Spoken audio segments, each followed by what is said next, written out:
எம்ஜிஆர் நினைச்சுக்கிட்டு ஜெயலலிதா அம்மையார் மாதிரி நினைச்சுக்கிட்டு சவுண்டு விடுறாரு. ஆனா பாவம் அவருக்கு தெரியல. அவருடைய வண்டி கிளம்புனதும் அவங்க கட்சிக்காரங்களை, சொந்த கட்சிக்காரங்களை என்ன கமெண்ட் அடிக்கிறாங்கன்னு அவருடைய எந்த சதி திட்டமும் நம்ம அரசோட சாதனைகளை முன்னாடி எடுபடலை, இனியும் எடுபடாது. நம்ம திராவிட மாடல் அரசை பொறுத்த வரைக்கும் ஒவ்வொரு மாவட்டத்துக்கு தேவையானதை பார்த்து பார்த்து அவன் செயல்படுத்திட்டு வரோம். அனைவருக்குமான நல்லாட்சி நடத்திட்டு வரோம். இந்த நல்லாட்சி என்னாலும் தொடரணும் தான் மக்களாகிய நீங்கள் விரும்புறீங்க. இந்த நல்லாட்சி என்னாலும் தொடரும். உங்கள் விருப்பங்கள் எல்லாம் நிறைவேறும்.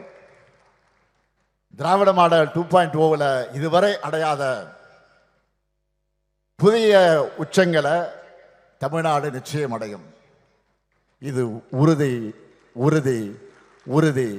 இதை உங்களோடு சேர்ந்து முத்துவேல் கருணாநிதி ஸ்டாலினும் உறுதியெடுக்கிறான். நன்றி.